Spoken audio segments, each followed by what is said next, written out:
What's up, everybody? Welcome to Reasons, the show where you can give your reasons why you think what you feel about what we're talking about today.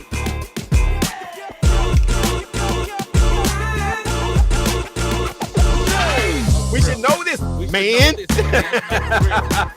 We say no. Dear brother, how do y'all deal with erectile dysfunction when you're in a relationship? I wouldn't know how to do it unless I had it. And remember, if they're talking about you behind your back, they behind you for a reason. Peace. I love y'all.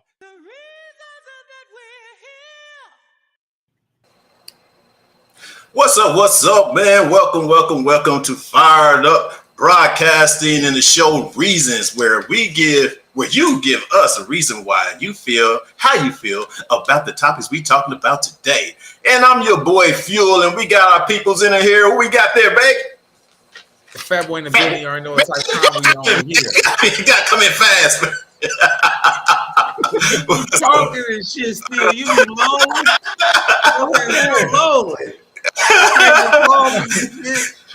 Go ahead, Black. All right, and Black lived back in the house after a 1 week absence. Black Lift, yeah, man. Yeah. We missed you last week, big dog. We missed you last week. Had to go down to the coast. Let's go. Yeah. Yes, indeed. Hey, so we got a good show lined up for you guys today. We're gonna be talking about breastfeeding. I'm just gonna get real short. We're talking about Steve Harvey and Sherly Strawberry. We're talking about what is love? How did I put it, fat boy? Do you know what true essence of love is? All right, we're talking about that, and we're talking. And you just don't want to, you want to stay tuned for how to maintain your relationship or emotion while advocating and communicating your feelings in a relationship. Not only that, we have a special guest today, and she's a great friend of mine. She's used to live here in LA. I think she moved back to Dallas. If I'm not mistaken, I'll let her tell y'all for sure. I believe she left us here out in LA, you know what I'm saying? But it's all good because Woody, you in Blacklift, you in Dallas, right? So I mean, no, bro, I'm in San Antonio, but yes, I am in Texas. Just say Texas. How about that? Let's just say Texas. All right. And this young lady, she's a beautiful young lady, lovely, sensational, transformative life coach, host, friend, ladies and gentlemen, Miss Jamie Alexander's in the house, y'all. Hey, what's up, Jamie? You silly. How you been? I'm great. I'm amazing. It is the new moon in Virgo, so I just got out of an incredible manifestation bath. And I'm with you. Virgo, your birthday's this month. No, it's the new moon is in Virgo, so it's the placement of the moon right now because we're in Virgo season. Yeah. Got you. Okay. Well, before we actually really get into the story, because Jamie's going to give us a women's perspective on these things that we be talking about, y'all. I know y'all hear a lot of us, guys talking and everything, whatever. But for once now, we got like 3 guys against 1 woman. Usually it's usually the opposite way, right? It's usually like 5 women and 1 guy. But I anyway, can handle it. Right. We know you got it. So if you guys have any comments and whatever, most definitely chat in. Also share and make sure that that you actually subscribe to Fired Up Broadcasting on YouTube, right? And so you can see more shows like this. But Jamie, tell everybody real quick about what you're doing and what you have going on, because being a coach, especially a transformative coach, is a thing that basically a lot of us need, especially fat boy. No, I'm just kidding. Look at fat boy. I'm just kidding. Well, just tell people what you do too as well. Yeah, so I decided to become a transformative life coach because I'm very well read. I'm very well studied. I'm the type of person to read books, but I'll stay on one page for 11 days if I need to really understand and integrate the information. So I'm always very curious about how our minds work, how our emotions work, what's going on with our trauma and healing patterns. I like it from a scientific level and from a psychological level. And I've done a lot of work myself to pull myself out of very negative spaces, depression, heartbreak, and all of this. But doing that at the top of the year, I was like, oh yeah, you gotta share now. Just because you know how to do it, like you would be very instrumental in helping others. So that's what I do. And I've seen amazing transformation in the clients that I've been able to gain after like 1 or 2 sessions. So it was just a lot for me to understand, like, okay, I know what I'm seeing. I know how to speak. I know how to work intuitively, but also have practical tools and modalities for people to actually change their life. I'm not going to fluff talk. We're going to get to work. So that's what's a little bit different about my program. Right. And not only that, you've also been a host, and actually a interviewer for red carpets and stuff like that. And I remember checking back a while back when you would actually interview Jadakiss, and you guys had a program called what is it? Send a Package, and it was for people incarcerated and stuff like that. Yeah, so back when I was living in New York, I was working with Send a Package, and I got the opportunity to pretty much interview everybody in hip hop from. Hold on, you lived in New York too? Yeah. You be everywhere. All right, go ahead. One thing I'm gonna do is move, okay? You'll burn out. All right, go ahead. I'm sorry. Go ahead. Yeah, so I did New York for 3 years because I felt like it, and Lil Kim, The Game, Jim Jones, just any and everybody you could think of. But Send a Package, although I'm no longer affiliated now, it was a great program that I decided to align with, because what a lot of people, like I used to send packages to Remy Ma when she was in, and got to interview Papoose. But a lot of people don't know that it's very challenging for family members to get items into the jails, because if it got a screw in it or it's taped wrong or it looks a certain way, these guys will throw it out. So these were approved items. These were, if you shop through that catalog, they were able to just pack it properly, did it so the COs weren't throwing stuff out that inmates actually needed. Don't waste grandma's money, giving them a hard time. Right. So, Absolutely. Okay, that's what's up. Well, we're glad to have you here. We appreciate you joining us. Now you live where you living at now? You're in Houston. Houston. Okay, that's what I thought. Okay, yeah, I thought for sure, but this is stuff. This dude don't know nothing about Texas. He don't know anything. Obviously, it's obvious. Look, hold on. H-Town is popping right now. Yeah. Oh, really? I'm in San Antonio, and I go to Houston. Actually, I used to live in Beaumont too, but I go to Houston a lot. And like the black-owned restaurant scene is popping hard in H-Town. I mean, I'll just go there for the weekend to go to the aquarium and stuff. I mean, H-Town is popping. Yeah, I haven't been to the aquarium yet. Okay. But I want to go. You got to go to the downtown I aquarium. gotta go. It's the right downtown there. aquarium is fire. I am gonna go. It looks so nice when I drive by, but I have been getting my eat on. Food doesn't miss. I gained 20 pounds since I've been here. Look, turkey leg gut. I know you've been there. I haven't. You ain't been to turkey leg gut? No, I haven't gone yet. I heard it's good too. Bro, that's like one of the OG Houston black-owned restaurants. I'll go. All right, man. I'll make my way there. All right, keep it moving. All right, man. So let's get into this first topic, y'all. This is crazy. Actually, Fat Boy actually told me about this yesterday, and I was like, man, let me find this. Let me look this bad boy up or whatever and see what's going on with this young lady that basically breastfeeding her husband. Breastfeeding her husband. Yeah. And let's get into that. I'm gonna get the video. Huh? You got deep. I wasn't gonna go that deep, big dog. You went deep. You got him deep. You got pictures and all kinds of stuff. What the heck? I got receipts, dog. You know what I'm saying? I had already read about it, and what made it go south for me was that the shit just kept on going on. I was like, okay. Yeah. Hold on. Let me give you guys the she recording casually real quick. watching TV while he nurse. Yeah. Yo, listen. Hold on. Let me bring it back. I got some things to say. Okay, well let's play it first, and then you guys can comment real quick. But I got to bring it up here first. Please do. Please play. Please press play. Hold on. I'm trying to. I'm trying to, man. I don't know what's going on. My computer won't much. She want to slow. I already read it, so I know about it. But hit the play. Let's go.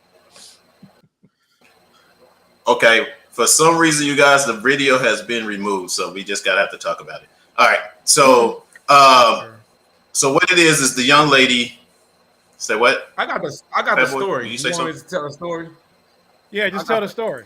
Yeah. So let's go ahead. All right, hold on. Let me go to my camera because I screenshotted it for y'all. Because I knew Fuel was gonna do some wild shit. Man, you ain't even got to do all that to keep it simple. No, I want to give people the real story.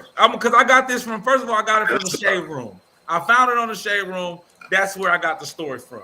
So I found it before the Shade Room, but yeah, go ahead, keep going. It says that the couple was on a cruise in 2017, and Rachel did not bring her breast pump. The overproduction of milk caused her much pain. Her husband Alexander offered to drink in order to help her alleviate the pain. The rest was history. It's not a kink for us. It started as Alexander just helping me out when I was in pain, but it turned into a more of an emotional bonding thing. Alexander notes that ever since he's been drinking his wife's breast milk, he has gotten sick less. And I'm sorry, y'all. And his skin has improved. He also said he prefers the taste of her breast milk to that of a cow's milk. Rachel says that at one point, Alex drank her milk 3 to 4 times a day. It allows us to spend quality time together. It's definitely brought us closer as a couple. This is what Rachel said. Miss Rachel Bailey. I'm sorry, I should have gave you that at first. Right. So now, Black, you live. So basically, what it is. But I just want to read from what this shit they got. All right. Go ahead, Black. What do you think? What do you think? So I mean, having had a wife that breastfed, when you become engorged, when they become engorged, it's extremely painful. Painful for them. That's a fact. Extremely painful. That's just a fact. And so, I mean, they could have did something other than him having to do that to get it out, but that's a whole nother story. But anybody that has done any research about it knows and understands that breast milk does boost children or boost their immune system, and it helps their skin, and there's a lot of benefits to it. It's just like they said, we're not baby. That's why, unfortunately, the majority of Black people are lactose intolerant. If it's really just for kids, or is it actually a benefit for a grown up? Is my question. Because my thing is, if this was the case, if this was a study and this is the case, if it was a study and it's the case that this actually really is a benefit for grown ups, why haven't more been doing it? And it has just been not a thing for forever. And why is it just now coming to a thing where the younger generations, because of y'all lazy asses. No, I'm just kidding. I'm just kidding. I am just kidding. I swear I'm quit. Wow. I said I'm kidding, y'all. Come on. Okay, keep going. But no, but I'm just saying it's kind of like, all of a sudden now, just breast. It took a while before we can get used to breastfeeding in public, with kids and stuff like that or whatever. Now we're going to have grown folks out there breastfeeding or whatever too as well. I mean, I'm just saying, what is it to the point where is this really something that's nutritional or for a human being, for a grown person? I don't think it was anything to do with, because we used to look. Go ahead, Fab. I don't think it has anything to do with nutritional value. I think he was adding that as if, saying that just that since he's been doing it, he's been getting sick less and his skin is better.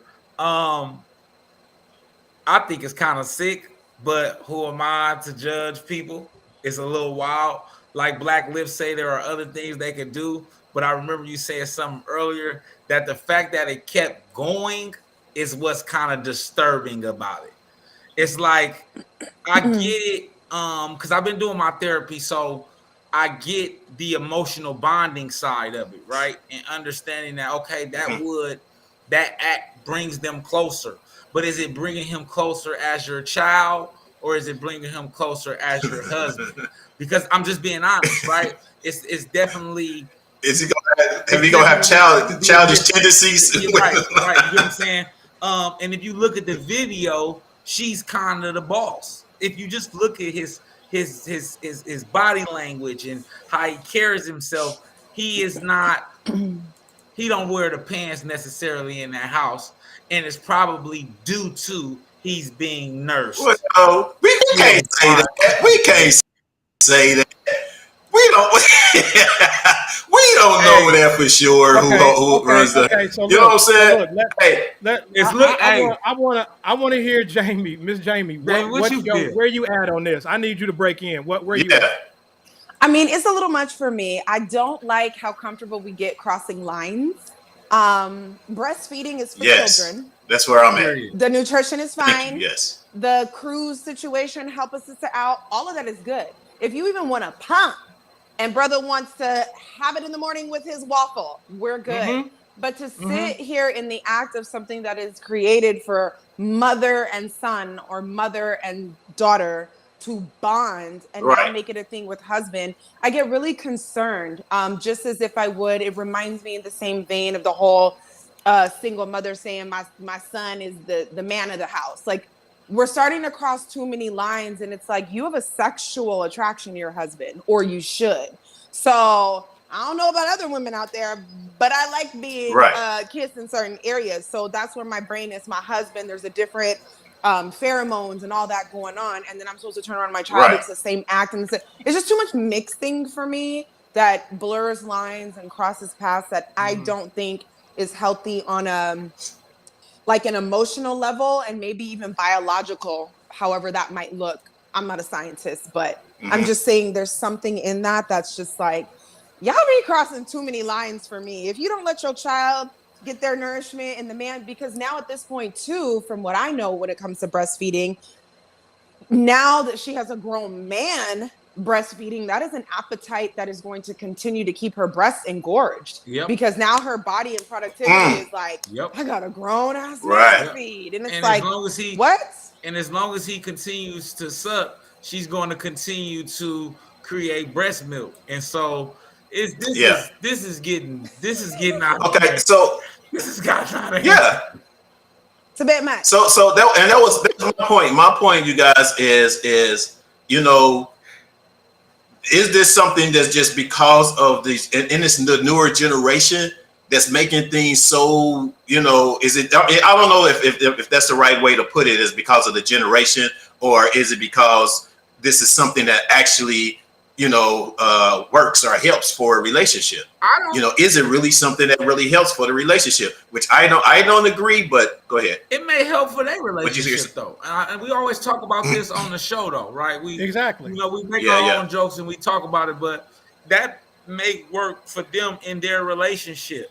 I clown about him being nurtured by her, but that may be his love language. That may be what he needs to move forward in a relationship. And then she may need him to want her, need her. So if it works for them, it works for them. I'm gonna go with Jamie and what she said about blurring the lines. I think it's just breast milk should be intended for the child, right? It's that mother and child bond. But like she said, if you want to toss it on the side and drink it with your cookies or with your pancake, that's a different thing if you want to maintain that nutritional value. But I just I think it's just something that they discovered and it's working for them. I don't think it's going to become a trend. But you know how it get around here. Oh, sorry, it's already a trend. It's already a trend. There's a whole fetish scene behind breastfeeding grown men. There's a whole scene. That's what. I've seen that. And there are literally women who have never been pregnant, who take hormones to produce breast milk to do, you know, fetish videos and things like that. There's a whole scene behind it. That sounds like a mother issue for me. Did your mom not nurture you? There's a whole big fetish scene around that out there. And so my issue with them two is the fact that sure you can do this, but why the hell did y'all have to go public with that? That's just like everything else. That part. What you do in your home and True. your bedroom is up to you, playboy and playgirl. Absolutely. Do you. Absolutely. Don't publicize it. Why? I agree. But see, I don't think that they look at it as some sexual thing that goes on in the bedroom that nobody needs to know about it. I think they've normalized it to where it's like, I breastfeed They're my trying to kid, I breastfeed normalize my it. man. They're like, whatever. Yeah. There's no they're trying to privacy normalize because, it in this. Right. But that's the whole point with certain things that go on in a liberal culture. It gets to the point where you make things that should be private, you make them public, and they don't have to be. You see what I'm saying? Right. Yeah, You know, if people didn't know about it, they wouldn't attack you. You know what I'm saying? Look, I don't think it's more of a attack though. We're just all. I don't think it's a attack. It's just more. We're definitely We're definitely in that business. You kind of put us in your business, so it's not really an attack. It's our opinions on. It's the opinion on what you're doing or whatever. Period. It's not really an attack. It's just kind of like, especially from us, maybe old schoolers or whatever, to the point where we kind of looking at this like, what? Since when did this come to? You know what I mean? So it's just the opinion, you guys. It's not an attack. I don't think we attack anyone. It's kind of like what goes back to what I was about to say before. Like black people and most people are lactose intolerant because we're not baby cows. Why are we drinking cow's milk? You know what I'm saying? And cow's milk is for calves. It's for baby cows. But we've made that into a thing where it's commercialized and homogenized and blase, but we drink cow milk. I personally can't drink cow milk because you know what happens.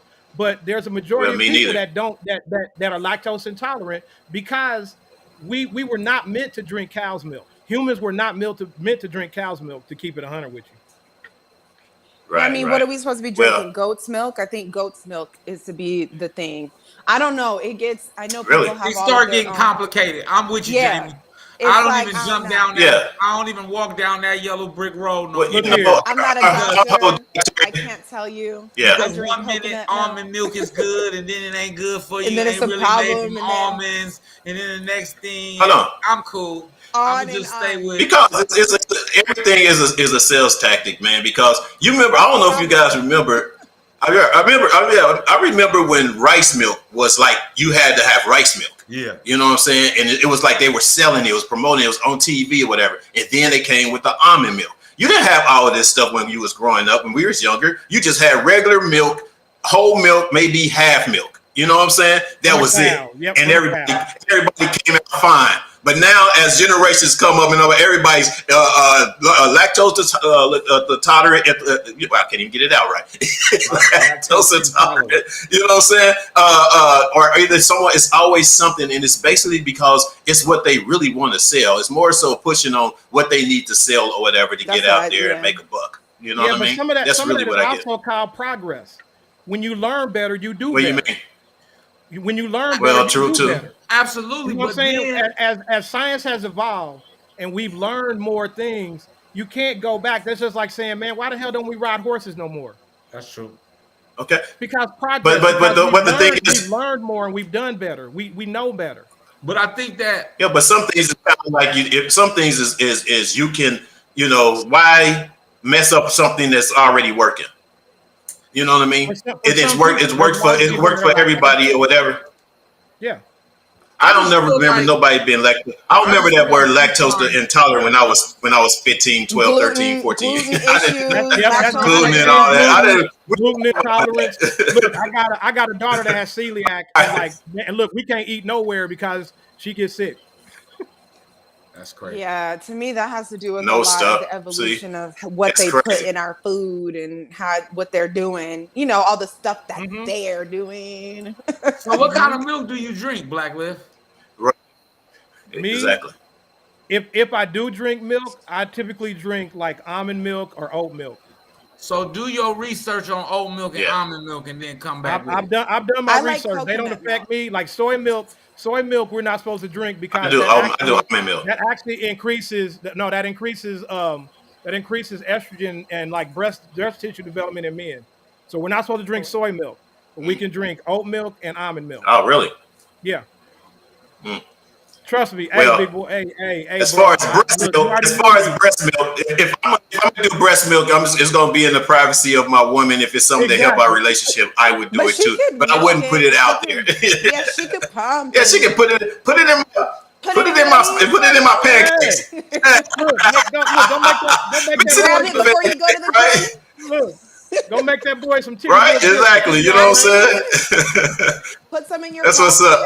Rob, what's up, man? We didn't mean to ignore you, Rob. We see you. We see you there. Who wants breast milk? You said, yeah. We don't know, bro, but yeah. Continue to comment, you guys. Again, like I said, or whatever, because I haven't seen too many comments today. What's going on, y'all? Let's go. All right, let's get into this next one, man. This next one, you guys. As you know, there is Steve Harvey and his co-host, which is Sherly Strawberry. And Sherly Strawberry is, basically have a husband that's in prison for, I believe, something dealing with investments, or also he's got a rap sheet. He's got a pretty good rap sheet, and he's pretty much going to go away for a while. But this has been her husband for a while, and they basically have been, talking on the phone, on the prison phone, right? And here's just I'm gonna play you guys real quick some of the things that has been said, and we can go off of that. But basically, what it is she says something about Steve Harvey and Marjorie, especially doing this whole thing that everybody else made this other rumor about them breaking up, whatever, and this comes out, whatever. So she was saying, and she was apologizing because she's basically was saying that Marjorie makes have all this stuff in this house and make them feel like that they're the help.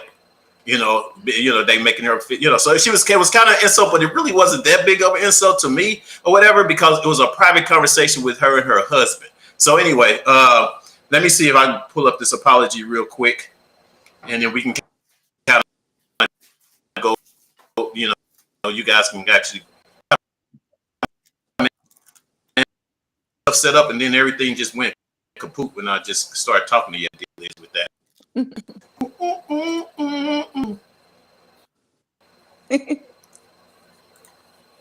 I know, yeah. The pause. Dead air. Don't be taking no breast milk, y'all. That's all I gotta say. Dead air. I mean, sure. If I ever get pregnant and I'm doing it, I'm gonna try it. I'm not gonna do it on Instagram, but exactly. I want to see what the hype is about. But you're gonna do it in the privacy of your home, which is cool. Yeah.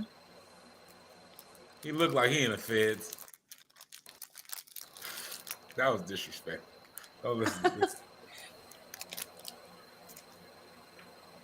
Y'all need to get out y'all bubble though, man. There's a lot of stuff out here. Lots. It might be a little too much for me. It's a lot of I'm 55 and I'm still learning stuff. I don't bury my head for nothing. I keep my ears to the ground. Stuff you might not never thought about. Exactly. I got you. Look, I know some stuff y'all never want to listen. Shh. Play something. I don't hear nothing.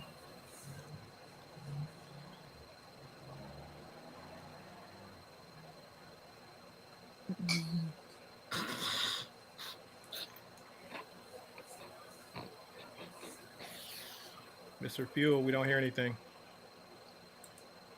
Y'all couldn't hear that? Hell no, we couldn't hear that. Oh. Okay. I'm gonna have to do this. I don't know how to set up. Or my line is kind of, I don't know what's going on with my line. Okay, so anyway, guys, check it out. This is basically what's happening. She basically was talking to her husband on the phone about the situation as far as when she went over to Steve Harvey's house, right?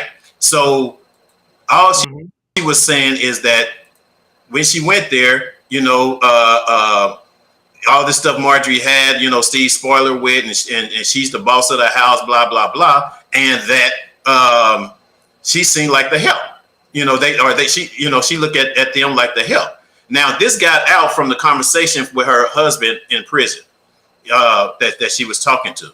They have been recording their recordings. Do we know who leaked it? Nobody said who leaked it, but this was a prison recording, so it had to be somebody inside. You know what I'm saying? That leaked it or whatever, right? Which begs the question too. Like, did he leak it? Because her husband is not a trustworthy guy. He's not a trustworthy guy at all. You know what I mean? I mean, he's also talking on the phone with a mistress that he has in prison. I mean, that he was talking to as well. You know, and that was the recording I was just playing for you guys. He was telling her wear that hot thing or whatever. You know, if it gets hot, you know, just pat it and all this type of stuff. This is his mistress or whatever talking to each other or whatever on the phone or whatever in prison as well. So anyway, so Margie goes on. I mean, Sherly goes on her show, and she's basically apologizing for that phone call to Steve Harvey. So my question is, you know what I'm saying, is what do you guys think when it comes to a personal phone call and basically, you know, someone else finds out what you said on that call or whatever? What do you feel? I mean, do you feel that person is in the wrong and should have to apologize for that, or what? What do you think? Let's start with you, Jamie. I mean, I don't have too much shame about myself. I say what I say. I mean what I mean. I feel how I feel. If it gets out, nobody's going to catch me up and be like, oh, you can't blackmail me. Like, I'm going to share this if you don't. I don't care. So if I said it, I said it.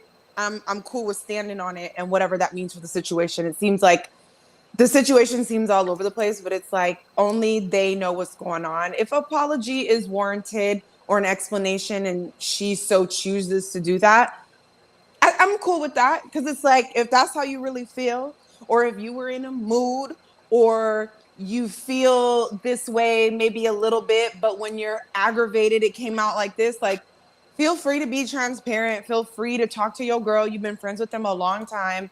Whatever it is, speak your piece and call it a day. Like, and if you don't like me off of it or whatever, then okay. It's good.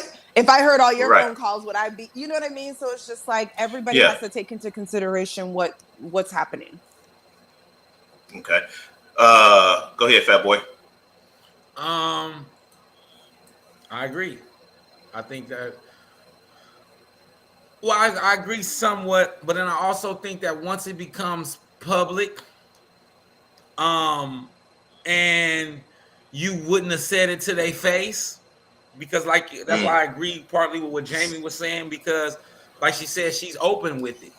But if she didn't tell Steve this to his face, and she's caught off guard in a private conversation saying this, granted, it was a private conversation and her privacy was violated, but now that is public, you should have to apologize, because you did not have the as a friend, you didn't tell them to their face, not jokingly at all, and it kind of was behind their back, even though it was in the privacy of your own home. But now that it got out into the public, it's no longer there, so you gotta correct that.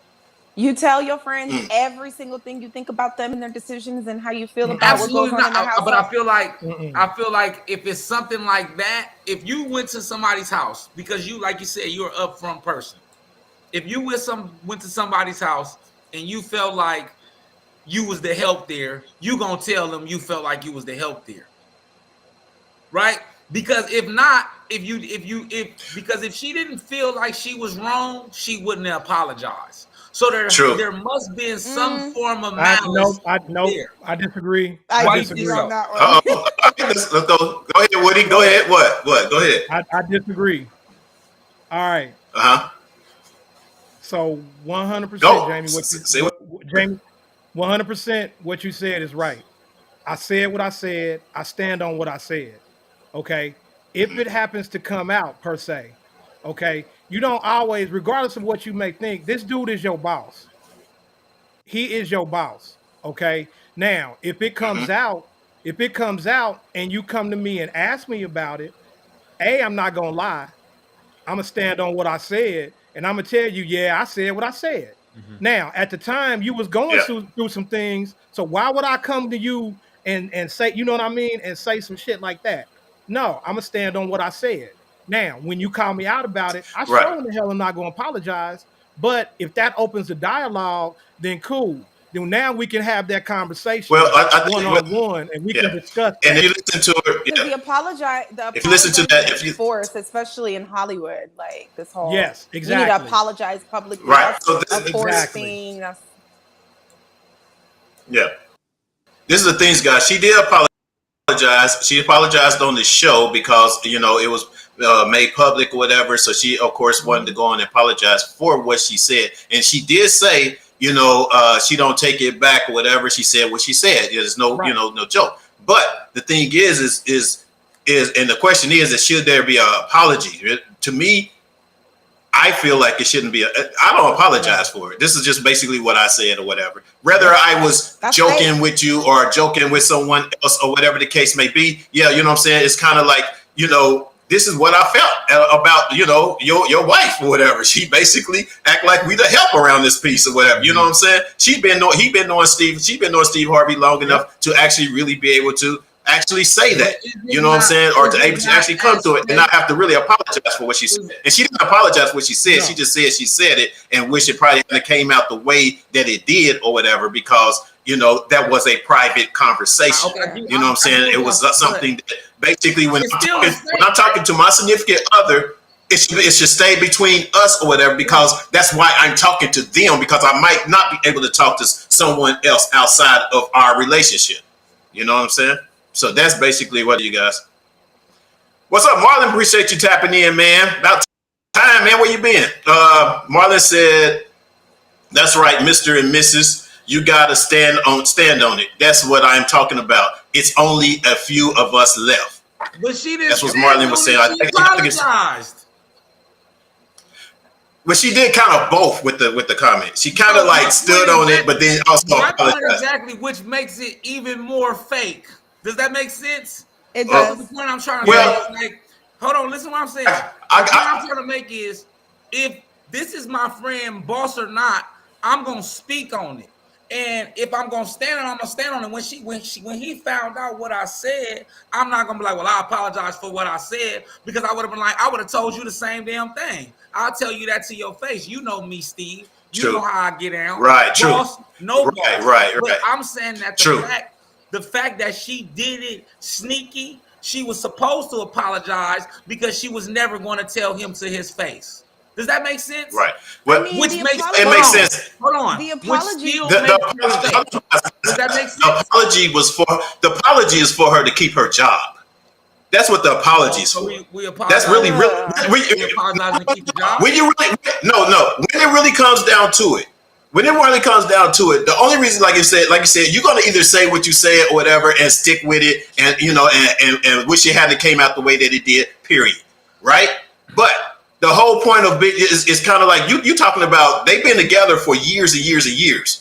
You know what I'm saying? As far as her being on this job or whatever, and then this comes out or whatever, and it really don't. The media blows it up a whole lot more than what it really is, because it really don't make sense to really have to trip off of someone saying something about someone that basically look at you in some kind of way, whatever. You know what I mean? But this is entertainment and business, and that one thing took off the whole thing about Marjorie and Steve being going to get a divorce and that whole rumor thing, right? So that's a good thing. And then two, it's kind of like she need to keep her job.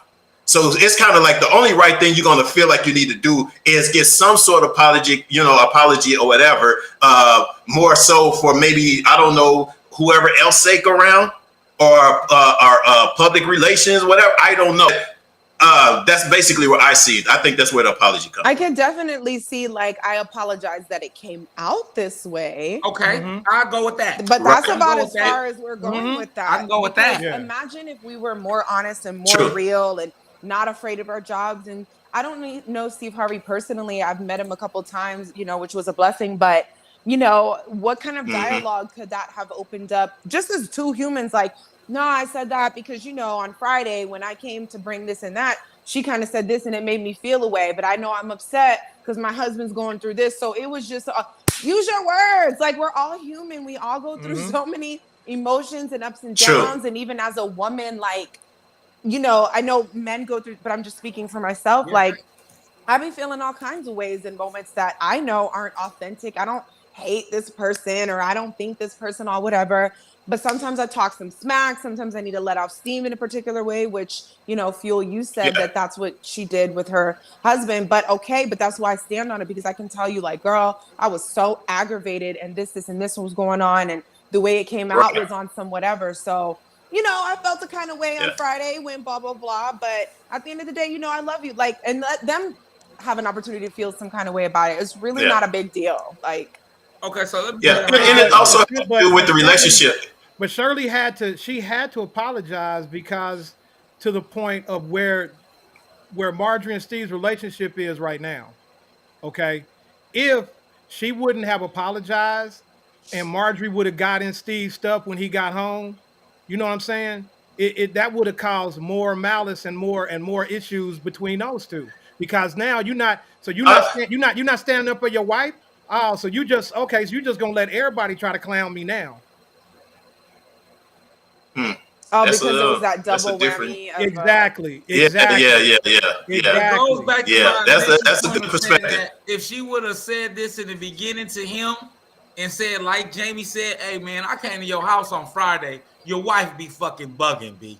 I came to your house. Yeah. She treated me like a goddamn slave. And I told my husband about it. You feel what I'm saying? Period. Right? You get what I'm saying? Because as a friend, that's how it's supposed to be. That's just real talk. Exactly. That's real talk. You know what I'm saying? There's no need for the apology.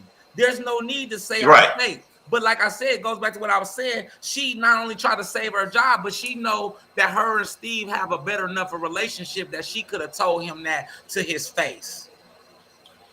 Well, and then this is the thing too. That to him. You get me? But this is the thing, guys. We don't know. Listen, publicly, we don't know what goes on behind the doors. Publicly, we don't know what goes on behind closed doors. So whatever relationship, we don't even really know their real relationship. You know, everything in the public.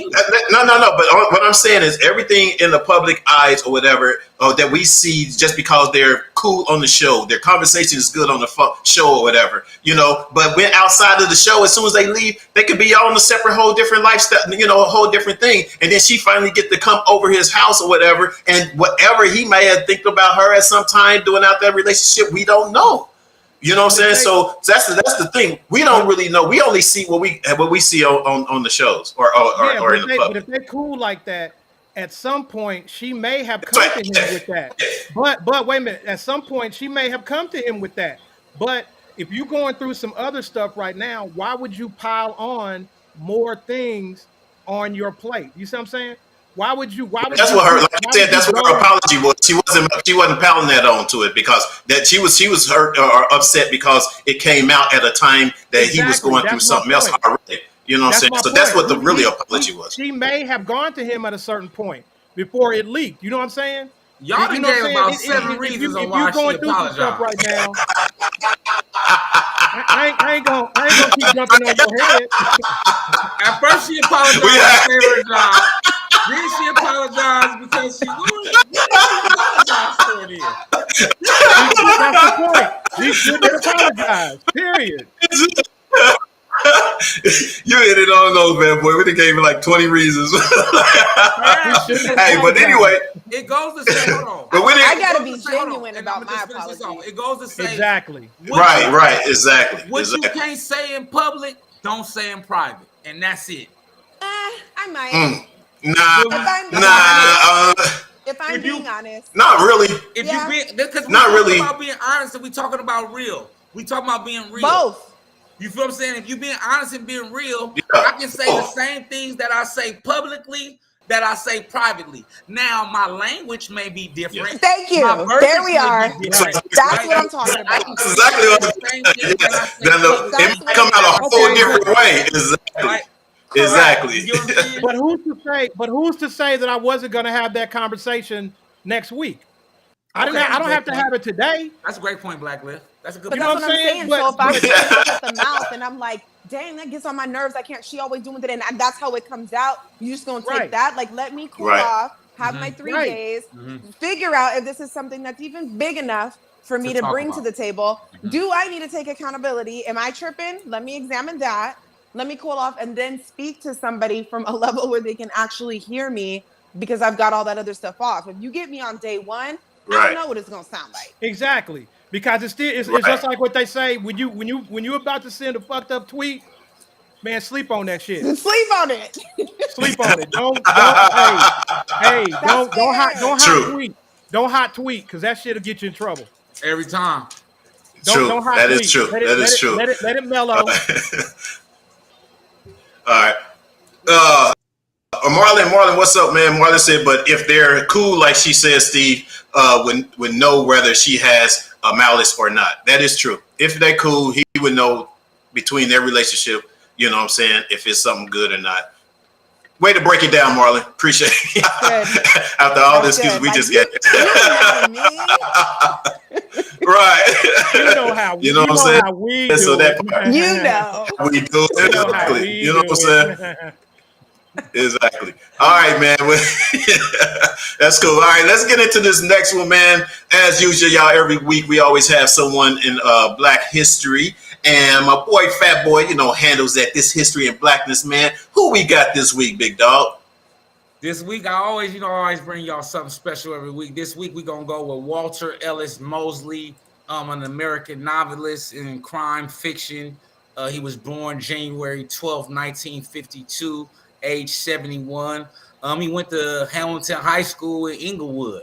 So shout out to my Inglewooders, or my people from Inglewood. He got his BA from Vermont State University. Mr. Mosley is an author of over 50 books. His most notable book is Devil in a Blue Dress. That was later made into a movie. We'll talk about that a little later. Black Betty, A Red Death in 1991, and Every Man King as of 2023. He's also been in film and television. He's done Fallen Angels. He was a writer for one episode on 1995.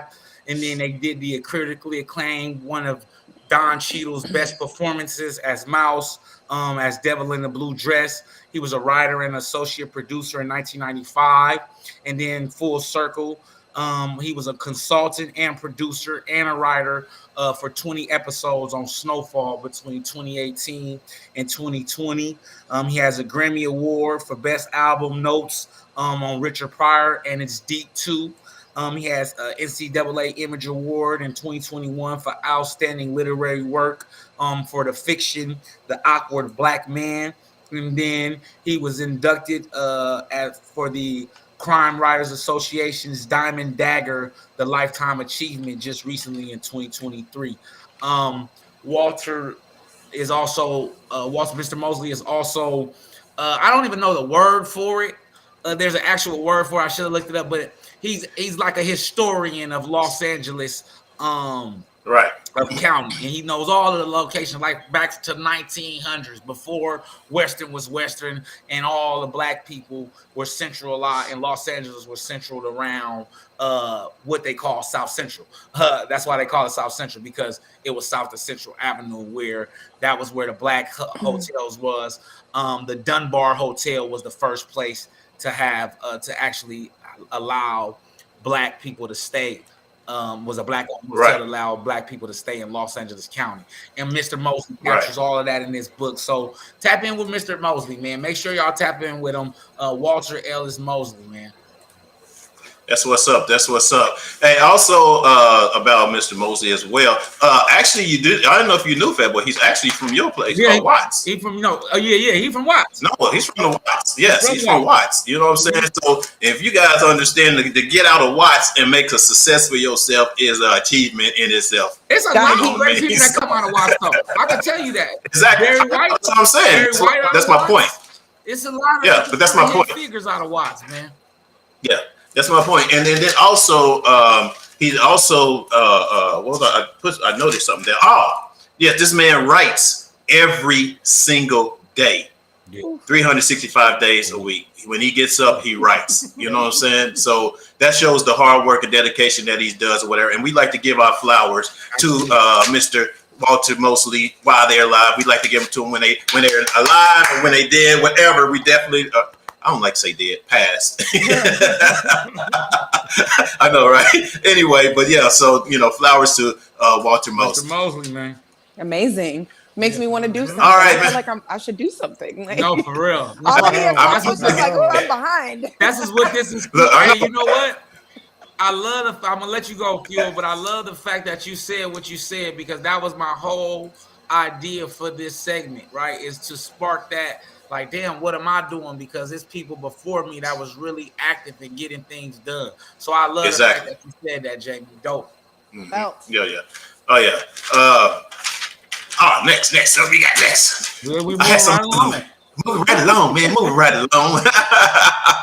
All right, man. So the topic of the day, I hope you guys sat around waiting for this topic because we about to get into it. And this next one, you guys, is about, basically it's about, relationships. And do you know the true essence of love? Do any of you guys know the true essence of love? Everybody froze. Okay, let's go, Jamie. I could tell you one thing is I learn more and more about love like every day.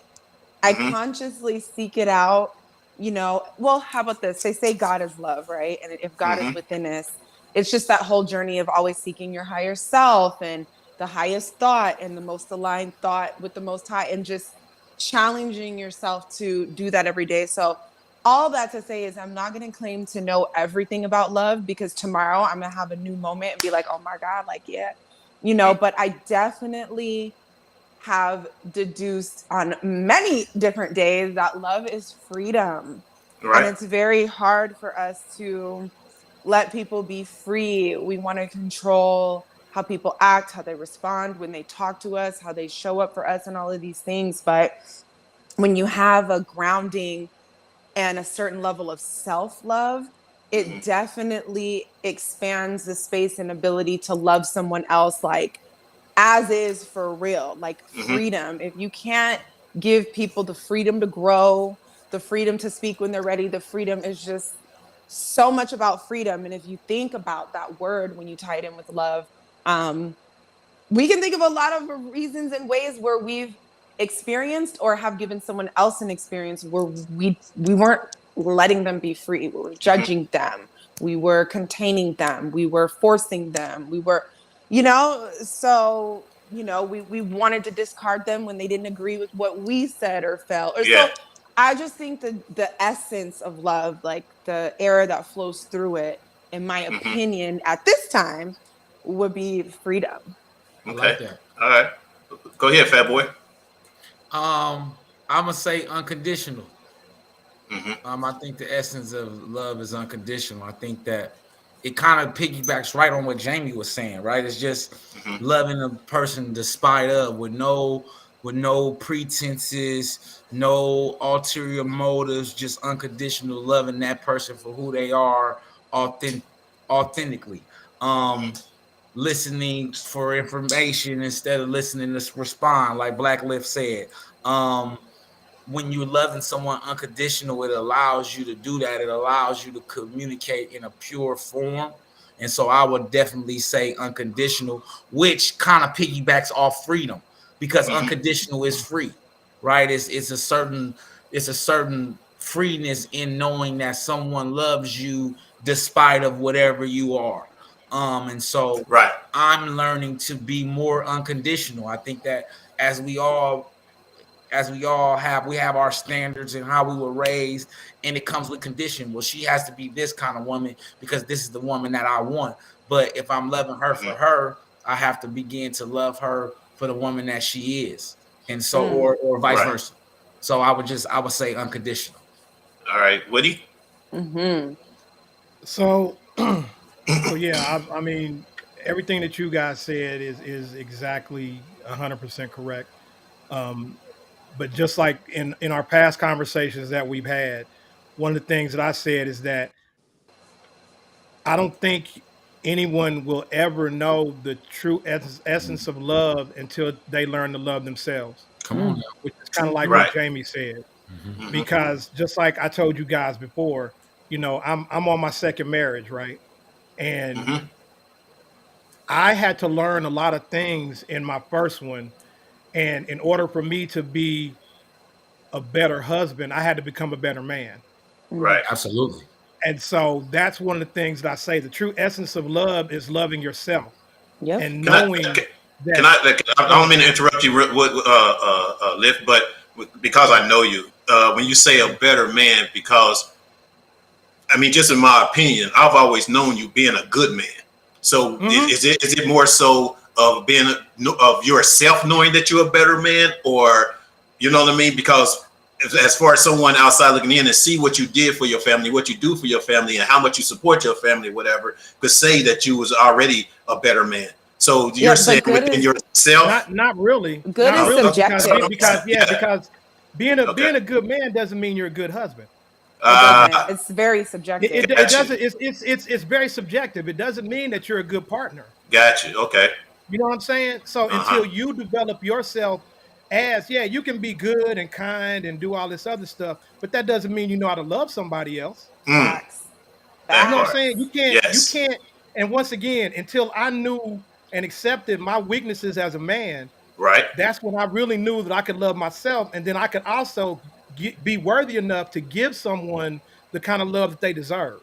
Right. Because you know what it looks like now. Exactly. Because I know what it looks like, and I know that everybody has their own type of love language. Right. And sometimes we're gonna be uncomfortable because my love language don't match my wife's. Right. But you know what? You have to give that up. And to me, that's part of the true essence of love, is like knowing yourself and being able to give the same way that you receive. Oh, okay. All right. Valvez BTWA, what's up? That's somebody new, so I don't know. Holler at us, you know what I'm saying? If you got any comments. Yeah, right. What's up, y'all? Thank you for joining us. Vic said, let's see what Vic said. Vic said, true essence of love is hard to be adequately expressed through words.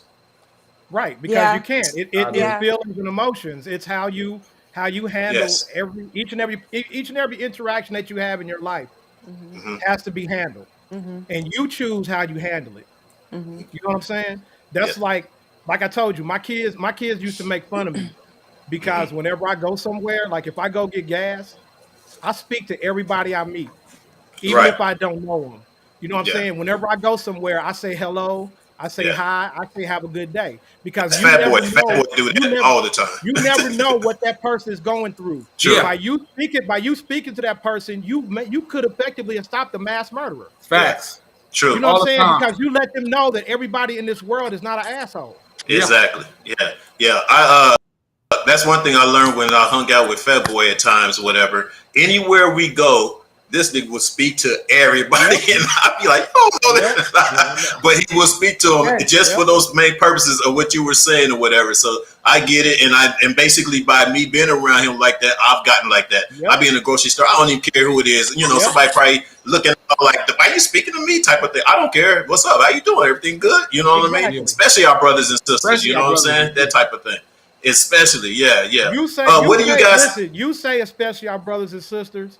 I get that, but I also say especially our white brothers and sisters. Oh yeah, all day. Because they need to know that every black man is not out here trying to steal your car or scare your woman, which is trying very to burn weird. down your shit. Look, I'm just sitting here shopping for some Cheetos, homie.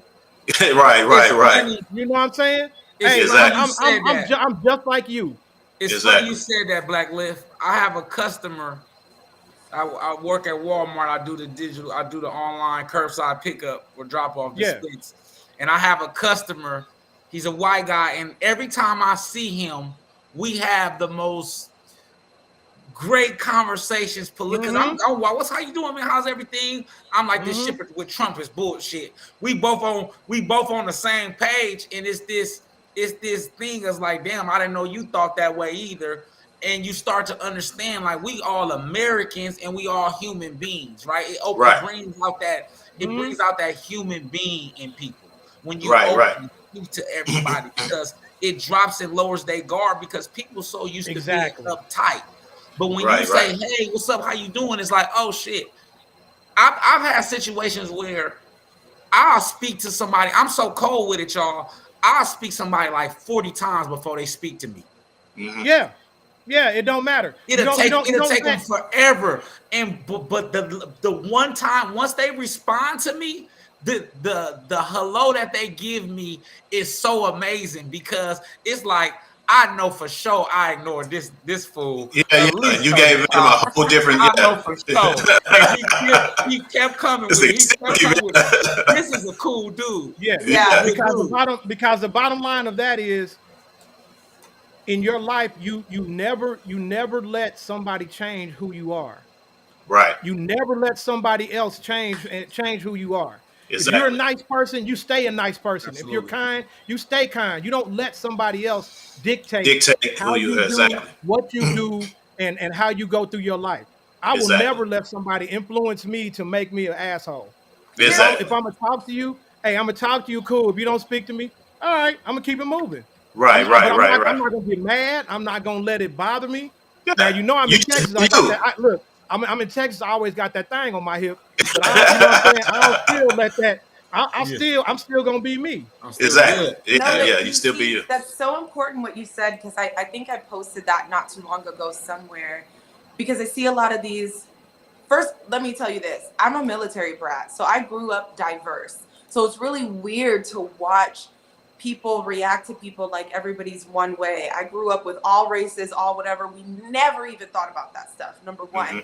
Number two, what you said, Black Lift was so important because as we look at people arguing with each other online, a lot of people are like, well, if a woman doesn't do this, I'm not going to do this, or I'm not doing this for this type of man or this type of and all of these things. And I'm like, your moral compass, your standards, and your values should be your own. Yeah. If they fluctuate with what somebody's doing from the outside, then you have no anchor. You blowing with the wind, and I wasn't raised like that. I don't know. Right. You're not a genuine person if that happens. Right. Not at all. Well, you see the shirt. You see the shirt, don't you? What they say? Alumni. DD 214 alumni. That's Army, military. Okay, nice. My dad was a Marine. What branch is that? They get DD 214s also. That basically just means that you got out of the military. In the service. Okay. You were in the military. Okay, Teach me something, brother. So let me ask you guys. Let me ask you guys. Go ahead. Go ahead. No, go ahead because you got one more comment. Like I said, if you let that happen, then you're not a genuine person. You are not. You're not trustworthy. You're not genuine. When you say it, you're saying it expecting some kind of return from it. And life is not about returns. Exactly. You know what I'm saying? It really is not, because you can put so many things out into the universe, and then nothing comes back to you. True. But are you still a genuine? Well, most times nothing comes back to you. But and I know you probably big in. If you're genuine, it's going to come back to you. Karma. There is karma. Things happen, but I'm just saying is when you do things for the right reason, things do come back in a positive way. Yeah, absolutely. Right. And I like that. I like to open my perspective on things coming back to you because it's like, if I give someone on the street $5, someone might treat me to lunch. And although the guy on the street didn't give me $5 back, or he didn't even speak to me the next time I saw him, that doesn't mean I didn't get a return on my genuine desire to give. This person bought me lunch. Right. So if we really think about it, especially in this economy, lunch is about $22. So, right? Unless you like me and you cheap and you go to Del Taco. Dude. Hey, I went. Hey, just a real quick before I get back. Hey, I went on the, because I do online dating. You know what I'm saying, couple of singles. So, I went to lunch one time, and usually I'm just going just for the first meetup. Is just coffee or a drink or you know what I'm saying, and we sit and chill, whatever. I'm feeling this good this day, whatever. So I'm thinking I might eat a little something at this place where this person asked me to meet. And so I get there, and she had already ordered, right? So Were you late? no. I wasn't even late. She was early. So when I get there, she had already ordered, right?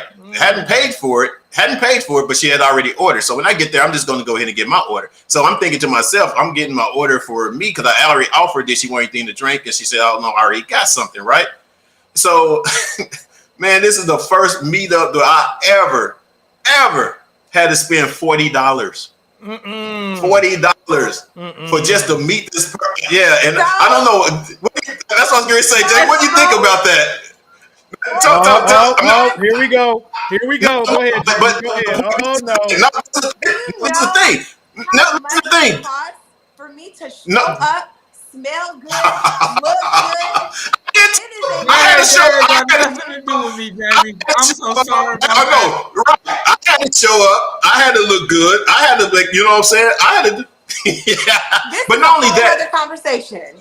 Yep. I know Jamie, you got to come back for this one. We definitely are gonna come back on this for sure. Next week, matter of fact, because that's a real good. Hey, good point. I'm gonna put that on you, Fuel, because look, I met my wife on Tinder. Mm-hmm. Okay, and our first date was at Starbucks, homie. Well, yeah, that's exactly. Sometimes that's the case. You got to pick your spot. Obviously, I do now. But anyway, we're gonna get more. We're gonna get more into that because it was just crazy. Like that, Davey. I see you. Stop looking like that. I don't know about back to that conversation, y'all. I don't drink coffee. Yeah, I don't drink coffee either. All right, they got frappuccinos. I don't drink none of that.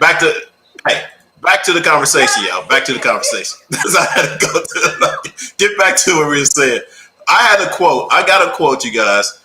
But I wouldn't even say it was a quote. It was more so of a teaching, and it was also a life coach that basically a friend of mine that I know. And one of the comments she said was, knowing the essence of true love is one of the things is what can I do to help you? Do you guys get that? And do you guys agree with that when you ask, is that true love to be asking someone what they can do for them? I can see that. You can see that? I love it. I think there's a lot of nuances to this, right? And I think a lot of us started primarily with the self-love. And, me being a life coach, I created my own method. And it's called the SASSY method. So the first S stands for self-love and mastery.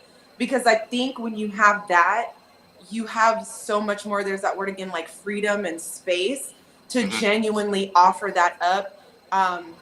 Whether you're not getting what you feel like you need in the moment, it helps you understand like when to put up boundaries, right? Because some people, it's like, if I'm always asking you what you want and you're never here for me and I'm not as loving as I'm willing to be, I love myself enough to put up a boundary. I don't got to beef with you. I don't got to tell you about yourself, but I'm going to start moving a little different for me. So I definitely agree with that, but I just like to throw in the nuance and the balance of like, that doesn't mean just take advantage of you. Right. You know what I mean? Expend your stuff. Yeah. Right. Too thin. Yeah. But that's a conversation. Do you think that you should be having at the very beginning of your relationships too, as basically asking of what each other is wanting from each other from that very start, as opposed to as things go on and you get 3 or 4 or 5 months down, and then you're asking, this is what I really expect for us. This is what I thought we should be, or whatever, in a relationship, whatever. Do you think it should be happening right at the very beginning, or what do you guys think? It depends on what you say, what you mean by very beginning. I'm talking about. You're not talking about like the second date. No. I'm saying at the time. Even if you first started dating and you basically need to tell somebody that you're basically interested in, this is what I want, and I'm asking you, what is it that you would need from me in a relationship? Should that be around in that conversation, or should you be actually get to a point where you're actually in the relationship? You know what I'm saying? Or if y'all dated for however many months, y'all tell me. I personally think you have to get into it a little bit because you don't even know that person that well. But that's the point of getting to know that person is what they really want. You don't know them. So I mean, if it gets to a point where it feels like it's going to get serious or turn into something, yes, that's a discussion that you need to have. Because you don't want to keep pursuing month after month after month for someone they're not gonna meet your needs. Well, I mean, that's why it should be asked at the beginning, don't you think? I don't know. Go ahead, fat boy. I used to think that too, but honestly, I feel like I gotta say it. The sooner the better, man. I think this. Yeah. I think you gotta let it be known early. Yeah. Because I think that once you in a relationship, it's damn near too late. You arguing about that shit now. Do you get what I'm saying? I'm not saying like a month or 2 months later, but I mean, you definitely want to at least give it a week or two. You don't. Oh yeah, you don't want to jump in there. Right. You don't want to jump. I don't personally think on the first date you want to be like, all right, look, I brought this list for you. This is what I'm expecting. I agree. Hit the check marks. Oh, what? No, the first dinner, you're not going to do this? All right, I'm out. Okay. Well, answer me this, guys, because you guys are on the rims or whatever. And what about when you actually starting to talk to someone, especially if you're meeting them online or whatever, and the first thing that's going to be asked is, what are you looking for in a relationship? Is that start part of asking of that, and then asking, what is it that I can do? You would, I guess you wouldn't question it as to what I can do to help you. You wouldn't question it like that, right? You're just basically saying what you want. I think, again, I like to dance on the fine lines. I think there's a lot of stuff that doesn't even come out until it's situational. Because everybody comes with their representative, and it sounds real great to say you're ready for this, and this is how you do, and this is what you want. But you've never been with me. I've never been with you. I could push a button of yours that hasn't been triggered in a while, and now can we figure that out? Right. Or, you know what I'm saying? A lot of stuff is a little more situational. Because I can say, I agree. Yeah, I can say certain things about myself, but what does that have to do with you? Like, I need us to combine a little bit so we can see, do we have the capability to work together? And sometimes that just takes time. I feel like I've gotten tricked a lot over the years, which is like, I'm this, I'm ready, and it's all this, and now something's really happening, and you don't got no chops to back any of that up. We can't even converse, and I'm not even like have in that bag. So have you ever? Let me ask you real quick. Fabo. Have you ever been to a point where, because you said you've been tricked or whatever, have you been to a point where someone asked you what is it they can do for you, and they were actually really on a whole different page, or had some sort of alternative motive, you know what I'm saying, as to, giving, because I gave you this or whatever, that I want this, but he didn't ever tell you that up front? I don't think people know what they're doing and saying all the time. Because for example, I've dated somebody who, they seemed there. They're like, I'm ready for love. I'm looking for a wife. I want to be married. And I'm like, I do too. So we're dating for marriage. Relax. That doesn't mean it's you. But at least we can see, you know what I mean? And we're all on the same. And he would do things like that. Like, how can I help? But the second something unrelated in our relationship wasn't going smooth, like, we don't even talk anymore. So it sounds great. It's not that he wasn't willing to help me in a season, but there were just other pieces missing where, again, it all sounded great. And I'm not even trying to say he's a bad guy and he's trying to get over on me. I just don't think people really know what they're doing and saying all the time, or where their holes are, or what capability. Sometimes you just got to get hit with a situation, and y'all can cross the bridge or you can't. I think that. What you gonna say, fat boy? Jamie, I agree with you, but I think that even though it's situational, I think that the early transparency kind of stops a motherfucker from being able to cap, right? Because the reason why I say it is, if you're transparent about what you want, right? What you want, not what he's saying that you like, right? But what you want. So you say, hey, yeah, that sounds cool, but I hear you, but I need you to back these things up by doing 1, 2, 3, right? It gives you a level of transparency, and it gives you a guideline as well, right? Because you know exactly what to. Now, situationally, when we go through our issues, how you respond to those issues, now that goes over time. Do you get what I'm saying? But I think that if you communicate how you feel in the beginning, it's gonna be hard for him because you're gonna get him out of there. Because most men, when they hear shit they don't like, they get out of there. I know I did. What'd you say, Jamie? Go ahead, Jamie. Well, there's a lot of factors involved, right? Are you telling me you can fulfill these things before we have sex? Are you telling me we can fulfill these things while you're still in the stage where you want, to appear like this and that? Like, there's just so many nuances to it. It all sounds great. I done heard it all. I'm not, I've had to learn. I have my own journey about things, and it just all sounds good till it ain't. So what you say doesn't do anything for me. You said, you asked me if I wanted help in this, and now we don't even talk. So it's just kind of like, regardless of what the situation, how it unfolded, all of this, I'm ready for marriage, I'm this and that, and to not be able to communicate. Right. Not be able to have a hard conversation. When do I find out that you can't have a hard conversation? Right. And I'm not talking about, do you find it out too late, or I'm cussing you out, where I'm being disrespectful? We're not talking about all the woo. No, men don't deserve to be disrespected either. I'm talking about what are we gonna do? Now we're at this. What are we gonna do? Oh, ain't no we? Oh, it's just me again? Okay. Right. So all of that you said, all the dinners, the flying out, the meeting the family, the holidays, cool. But where are you now? You think life isn't gonna get hard? So we don't have to do that? Okay. Right. But so all of that, to me, all of that comes with emotional maturity and where you are in your life. Okay. So, like me personally, you know me, Steve. I mean, Fuel. I was married for 29 years the first time. So when I had to get back on the dating scene, I was like, man, okay, it is what it is, and I went on a couple of dates and blase, but because of me learning myself and knowing what's going on within I kind of hit it early. But the way I hit it early is that if we were out at dinner or something, right? And we're carrying on a conversation, whoop-de-whoop, everything's cool. I might just hit her with a question. Okay, so let me know. Okay, so what is it that you're looking for in a man?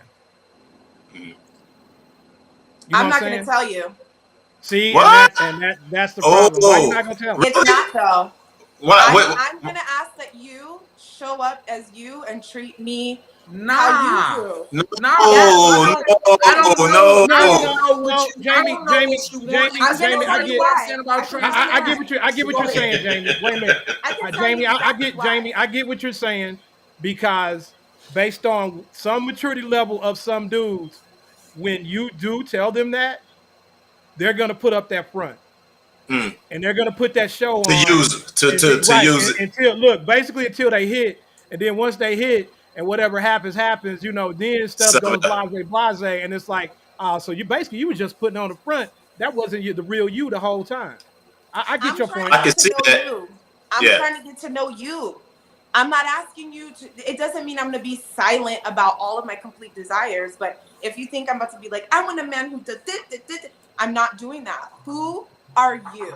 How are you prepared to treat me? What do you want to do for me? What do you like? That just takes time for me to. And I kind of, again, it goes back to the self-love thing. Like, I don't need to like get anything from you and need it. I am me. You are you. Does this work or not? It's the thing that you said. If I'm like this, that, and the other, people start to perform, whether unknowingly or knowingly, and you can't keep that same energy because it wasn't who you were. So we should never. Yeah. So I think everybody has an expectation of in a relationship, and maybe that's the questions to be asked or whatever at the beginning is what's your expectations, in a relationship and having a relationship. Not the fact that what I could give you. My expectations are out the gate. So that's what I meant. Yeah. If a dude wants to date me seriously, I'm not doing a man with a roster. If you got a you can get rid of everybody else if you want to come talk to me. I'm not doing the dating 8 people. If we're FaceTime, calling, dates, and we're genuinely trying to get to know each other because we both have agreed that we're dating for marriage, I'm not doing that. And that's my expectation. And I can give that vice versa. I don't function like that. So if if it only lasts a month or 2 or 5 or whatever it's going to be, I'm not. If you cycling through your phone, I am not the girl for you. You need to focus. So stuff like that. That's an expectation. That is my personal boundary. Well, look, but after, you know. So is it agreed, you guys? Is basically to ask, you know, a person at the beginning of y'all's dating situation is to ask their expectations as opposed to asking what they really want.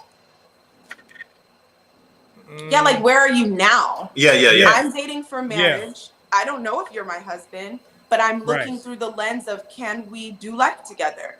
Or what am I doing this for? I don't need to eat. I could cook. I could go take myself out to eat or whatever, you know? Okay. All right. Well, look, you can, and like I said, somebody else. Your brain is going around. What's going on over there, fat boy? If that's all you want is a hookup. I can see his head. I can see shit going around his head right now. What's going on? I understand what Jamie is saying. I understand what Black Lift is saying. But what I've learned through therapy is that you kind of setting yourself up for failure because of that. Because if you remain consistent in your transparency, can't nobody play you because you paying attention to what they doing, right?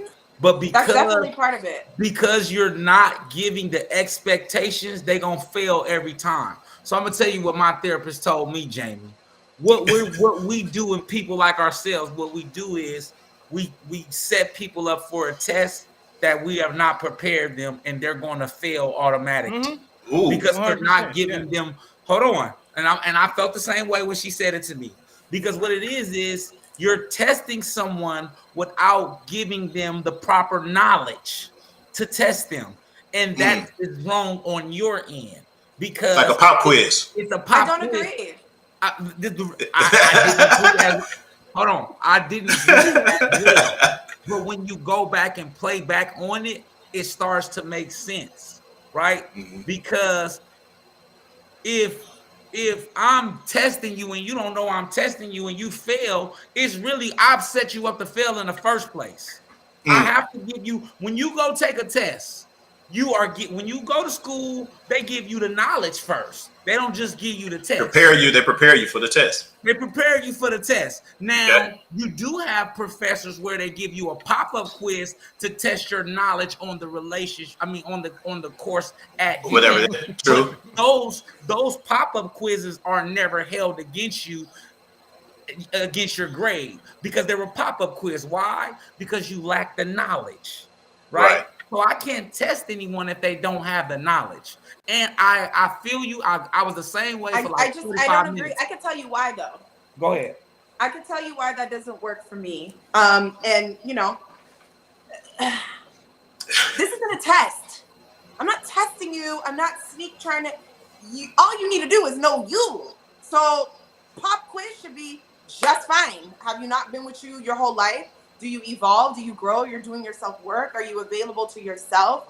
Back to what Black Lift said about diving deeper into his self and knowing self-love. If I pop quiz you on who you are, you got that down pat. Number one. Number two, I look at it like this. Imagine it's a GPS. I can put in my GPS. I'm at home. I'm going to go eat at the barbecue shack, whatever. So I put that in the GPS. It's going to tell me how long it's going to take to get there, what the miles are, and it's going to give me a route. But 5 minutes from now, it could start raining. Somebody could crash. There could be a construction site that was missed. There's a million things that come up that I'm going to have to navigate when I pull up. It's going to reroute you. I can't. It's going to reroute. It's going to. Absolutely. So I agree. I can't just be like, I'm giving you a test and it's this and it's that. I'm like, okay, I'm me. You're you. You think I'm cute. I'm cute. I think you're cute. Do we want to try something? Okay, let's walk. If he trips over the rock, I could have never predicted that. But am I the type of girl who's going to be like, shake it off, bruh? Or am I going to go get a Band-Aid and be like, oh my God, are you good? Like, how are you feeling? Can you walk? You're not, I can't plan for that. That's not in the test. That's not in this.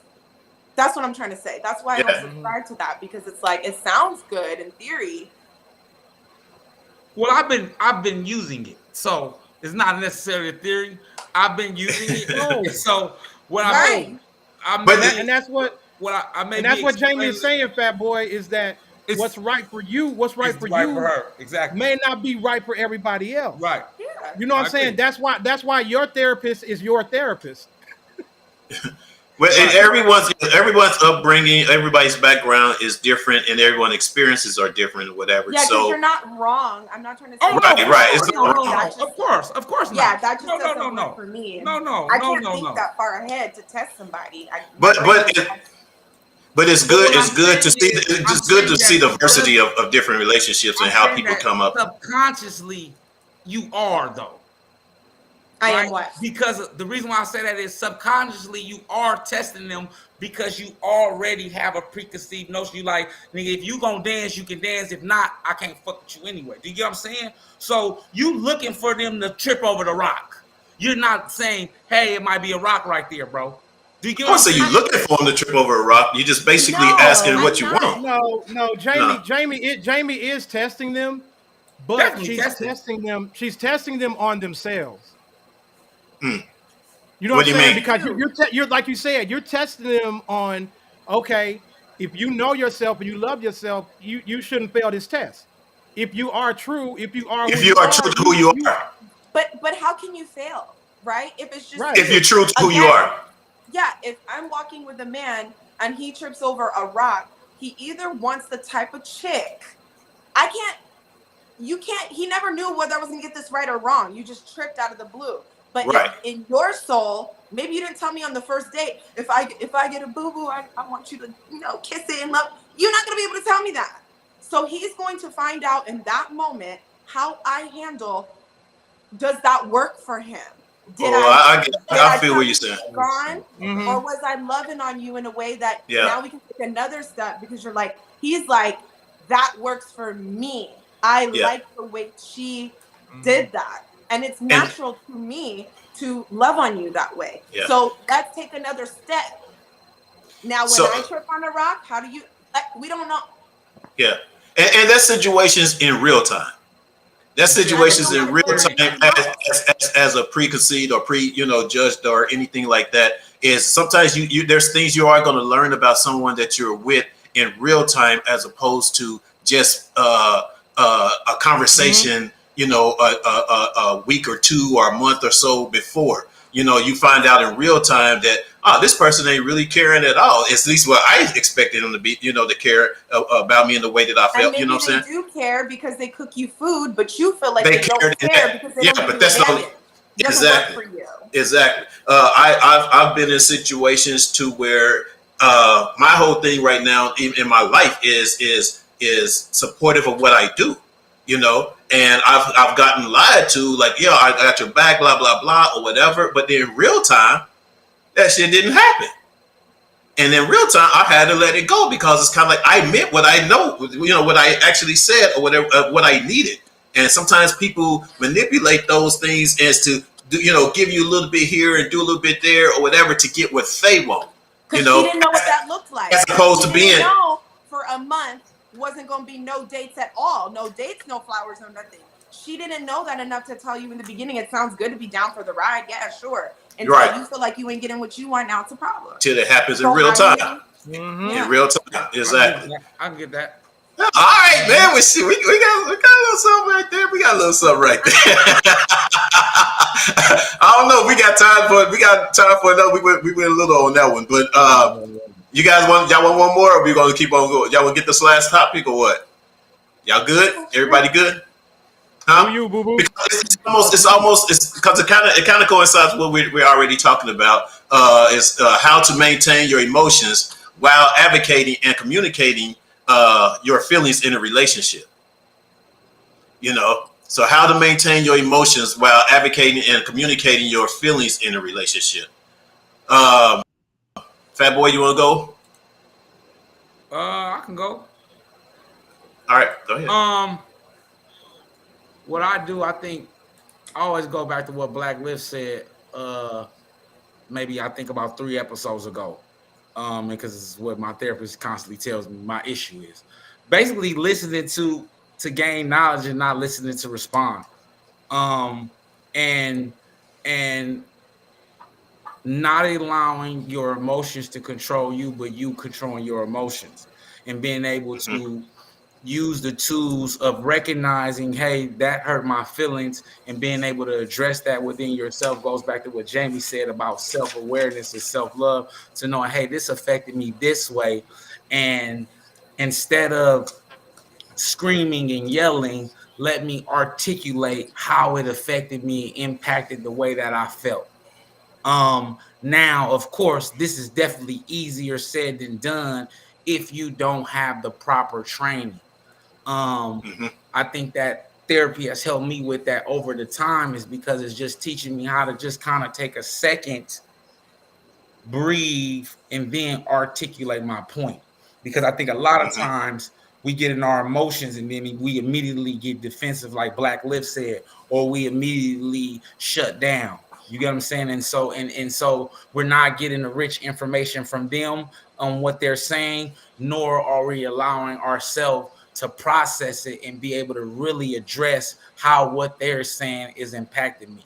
So I think the key to maintaining your emotions is really taking a deep breath and taking in the information. And then if like Black Liz said a couple shows, if it takes some time, if you got to put a pin in it and walk away, then go and let it sit it on the shelf and come back to it with a better mindset, a different understanding, because you took from the knowledge of the past hoopla or argument or situation, and you kind of took it back and say, hey, you know what, I could have did these things this way because I was allowing my emotions to affect me. But I think the number one thing is accountability. You have to be accountable in the way that, in what your intentions are, right? Am I advocating my emotions because I'm upset and I just want to say something, or am I advocating my emotions for a true understanding? Okay. Good. Also, I'm kind of piggyback on that a little bit. Also, maintaining your emotions is one, setting the atmosphere. Setting the atmosphere to be able to open up to each other. You know what I'm saying, when it comes to emotions and stuff, because once you set the right atmosphere, you guys can actually talk and calm down and communicate. You know what I mean? As opposed to using something that you had from a conversation that you have somebody before and using it against them. You know what I mean? So I do think it's very important to have a good, set up an atmosphere. When you have a serious talk about something, whether it's finance or if it's, the relationship itself or whatever, you kind of have to, and when I say, for example, if it's something dealing with your relationship, do something as far as like have a nice, outing or dinner or a walk that y'all want to have where it's calm and cool and y'all can just have a talk, you know what I'm saying? So I think that's very important as well to maintain, to help maintain your emotions when it comes to a relationship. Next, what y'all got? That's what I got. That's all I got. Look, go ahead, Jamie. These two dudes have stole all my damn answers because I said this shit like 3 episodes ago. So now I'm gonna have to pass. They done stole my answers to the test, asshole. You didn't say atmosphere. I didn't hear that word. I did say atmosphere, boy. Okay. You probably did. I don't know. You heard it somewhere, but keep it going, Jamie. Go ahead. Yeah. Go ahead, Jamie.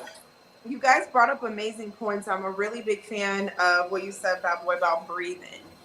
I gotta breathe, and my emotions have been something that has been a challenge for me. And I don't want to just say as a woman, because some women don't, but for me and mine's, like, especially in a lot of the women I coach and stuff like that, like, we gotta really reel it in.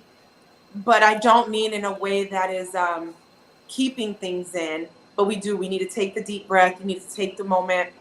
You need to know enough about yourself to know, what you're about while you're working on it. Like, right. We can be so emotional, and don't even get me started when that time of the month is coming. Not everybody functions the same, but that premenstrual, it's just hard. It can be challenging. Right. Sometimes stuff does not always come out right, or you're more aggy or more frustrated or more loose mouthed, I've had to work on this, and I just feel like the more true that I am to myself, it doesn't make communicating as hard.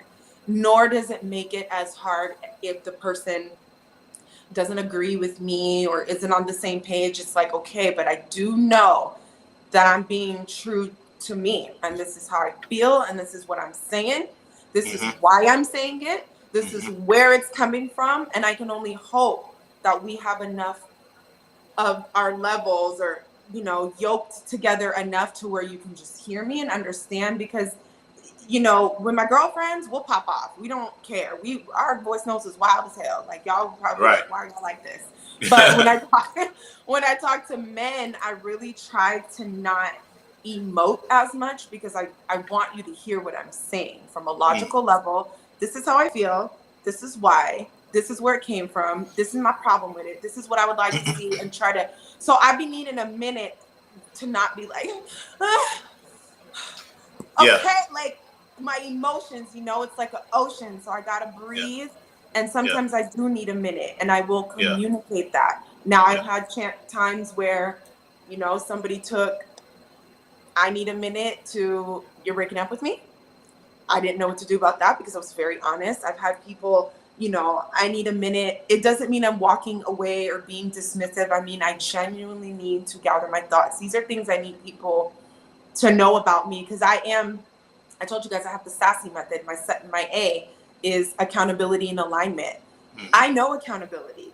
So those that know me know I'm gonna check me and check you, like whatever's required. So just, that's the part too, where I think you gotta know each other and blah, blah, blah. But I do think people need to work on their own emotions, have self-trust, practice emotional balance, breathe, but also be honest without being disrespectful, and, just try to grow in the relationship. It doesn't always sound right or come out good, but you also kind of got to know who you're dealing with, and just do the best you can.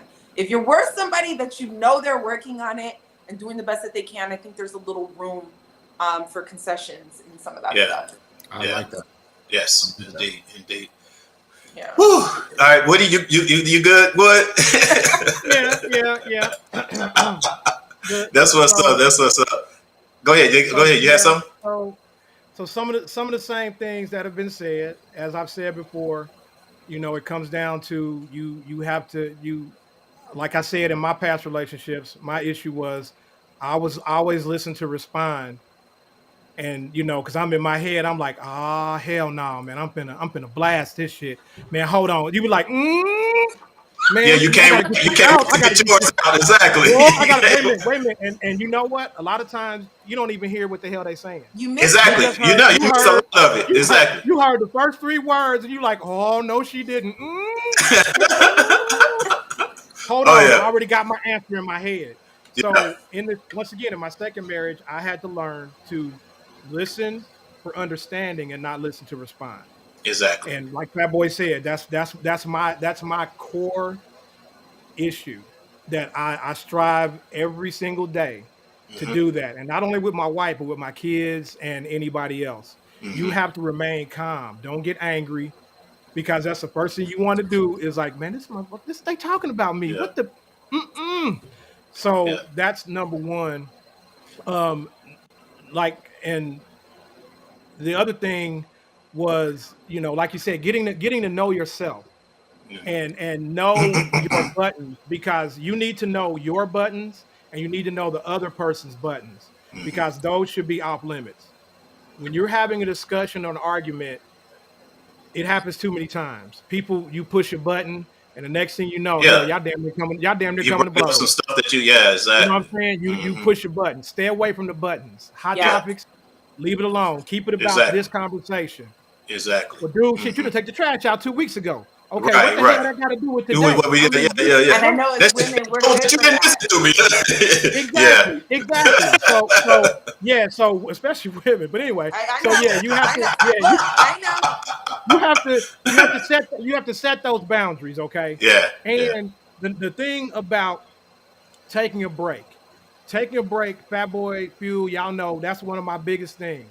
If the situation or the area is too hot, just step away and say, hey, you know what? We're going to stop talking about this right now. But the most important thing is that you have to come back to it. Sure, yeah. Don't just ignore it and let it go and think it's just going to, And like it's a gonna week fade. later, they be like, "Man, we never did talk about that thing." Yeah, and you let You it know what I'm fade. saying? Yeah, And I'm yeah. like, no. There needs to be, like you say, shit. If you need to get one of those sand dials and turn it over, you know, at the end when the sand dial is over, you know, just set a timer. You know, okay, give me 10. You know, I'll go in my office. You go in your, you know, you go in your room. You do whatever, We come back and and meet on come this. back Yeah. and then have a civil conversation about it. I Mhm. know another thing my wife picks on me about is that, look, like you, Jamie. I've been around the world. I have 2 degrees. I've worked at a lot of places. I've done a lot of things in my life. Been around the world twice. So I have a tendency to always think I'm right. Now, 75% of the time I am. But there is that 25%. There is that 25% Yeah, that's the where 75 you put on me, where I'm dead ass wrong. I have to learn to admit when I'm wrong.